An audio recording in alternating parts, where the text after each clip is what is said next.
पूरा निज़ाम रद्दी की टोकरी में फेंक देना चाहिए। जिस किस्म का निज़ाम इंसाफ दिया जा रहा है, जो देने वाले हैं उनको भी थोड़ी सी शर्म आनी चाहिए कि आप लोगों का तमाशा बना रहे हैं। ना आप हियरिंग करते हैं, ना आप ये केस चलाते हैं। अब ये सिर्फ बेल हियरिंग हो रही है। बेल के लिए कई 100 लोगों का दूसरे शहरों से लोग आ रहे हैं, उनका वक्त ज़ाया करने के लिए तमाशा बना रहे हैं। ये हम लोगों को क्या भेड़ बकरियां समझ रहे हैं? आज हमारी तारीखें फिर पड़ गई हैं। अब तो मेरे ख्याल में या तो ये निज़ाम को रद्दी की टोकरी में फेंक देना चाहिए कि पिछले 8 महीने से यहाँ पे कई 100 लोगों का वक्त भी ज़ाया होता है।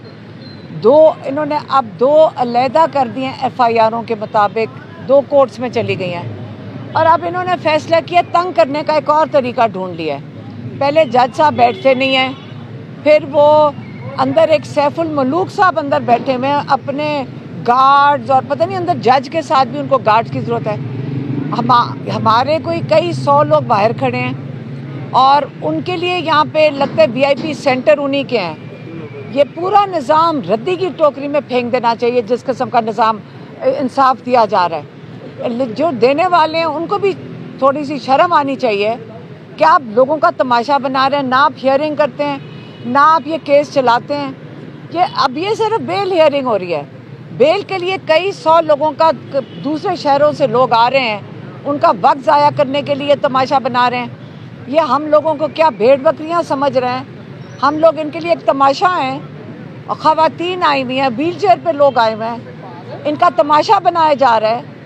ये कब तक हम ये सिस्टम को हम बर्दाश्त करेंगे? मैं ख्याल में सारा निज़ाम जो है ना, इसको अपने आप के ऊपर शर्मिंदगी होनी चाहिए, उनको अपने आप को इस्लाह की तरफ लेके जाना चाहिए।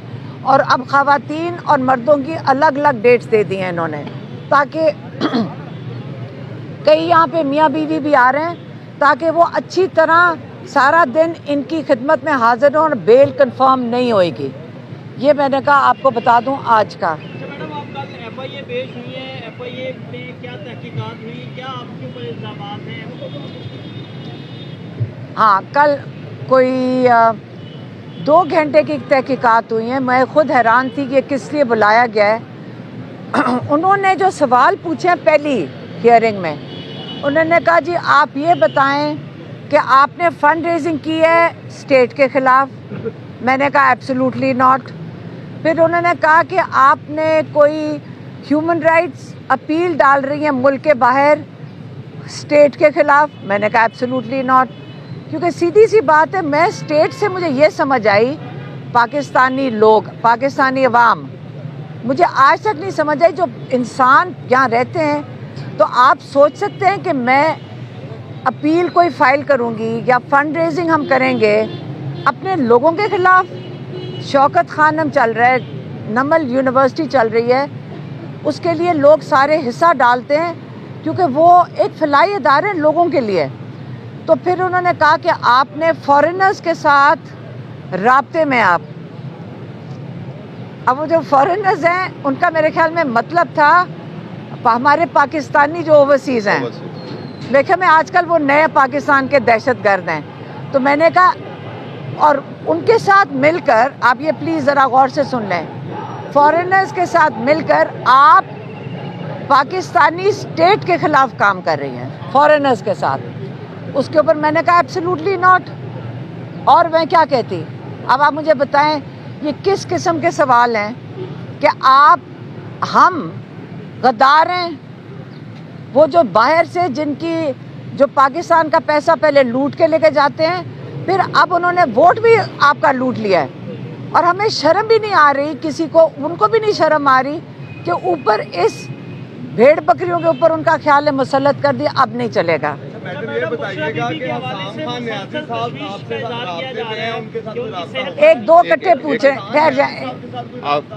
नहीं, हमारी बहन जाती हैं हर जुमेरात को, तो आज उनकी मीटिंग होएगी उनके साथ। और वो ये बता रही थी कि वहाँ पे जो लोग हैं उनको कहा जा रहा है कि साइन कर दो कि तुम्हें मिलिट्री कोर्ट में ट्रायल मंजूर है। तो कहती वहाँ पे इतने इकोनॉमिकली इतने अच्छे हालात वाले बच्चे नहीं हो, लेकिन वो भी साइन नहीं कर रहे कि हम मिलिट्री कोर्ट नहीं एक्सेप्ट करेंगे।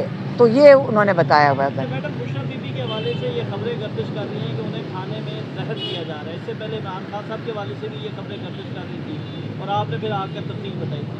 تو اب آپ کی ملاقات بھی ہوتی ہے, کیا بشرا بی بی کو واقعی زہر دیا جا رہا ہے وہ یا وہ شکایات کر رہی ہے؟ دیکھیں کیسے ہو سکتا ہے کہ عمران خان اور بشرا بی بی خطرے میں نہ ہو؟ کیسے ہو سکتا ہے؟ خطرہ تو ہے, اور اسی لیے ہم نے ڈاکٹر عظمیٰ میری بہن نے وہ ڈالی ہے, پٹیشن ڈالی ہے ہائی کورٹ میں کہ ہمارے معالج ڈاکٹر عاصم یوسف جو گیسٹرونٹولوجسٹ ہیں وہ پہلے ان کو چیک کریں. بشرا بی بی کی اگر کمپلین ہے, کہ ہم ان کو ایک ہفتہ پہلے جمعرات کو ملے تھے. آج ہماری ملاقات تھی اور ماشاءاللہ اسی دن یہاں ہمیں کورٹ میں بلا لیتے ہیں. اگر آج کورٹ میں نہ ہوتے تو آج ہماری 12 بجے ان کے ساتھ ملاقات تھی. آج لائر مل رہے ہیں, لائر ان کو ملیں گے. اور وہ جو پٹیشن لگی ہوئی ہے ڈاکٹر عاصم یوسف کی, اب کورٹ اگر سن لے اور اجازت دے دے تو ہم چاہتے ہیں صرف بشرا بی بی نے, عمران خان دونوں کی وہ ڈاکٹر عاصم یوسف خود آ کر باہر ان کو مل کے اسٹیٹمنٹ دے, اور اگر ضرورت پڑے چیک اپ کی, وہ چیک اپ بھی ڈاکٹر عاصم یوسف کی سپرویژن میں ہوگا. عمران خان صاحب کے حوالے سے موجودہ سیاسی صورتحال کے اوپر ان کا کیا کہنا ہے؟ پیپلز پارٹی جو ہے وہ ایک دفعہ انہوں نے آفر کی ہے کہ آپ کے ساتھ مل کر اپنی گورنمنٹ بنانے کے لیے تیار ہیں. پیپلز پارٹی کے ساتھ گورنمنٹ عمران خان بناتے ہیں. آپ سوچ سکتے ہیں کہ آپ عمران خان چھوڑیں جو پاکستان کی عوام ہے جن سے چھٹکارا حاصل کرنا چاہ رہی ہے. بات ساری یہ کہ جب انہوں نے کہا کہ آپ ملاقات کریں, پیپلز پارٹی نے آفر کی, ہم نے کہا پہلے جو چوری کی ہوئی سیٹیں وہ واپس کر دیں.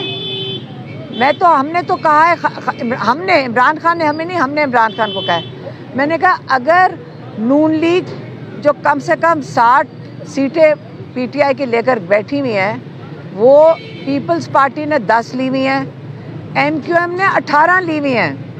آپ یہ سوچیں انہوں نے ساروں نے ڈاکہ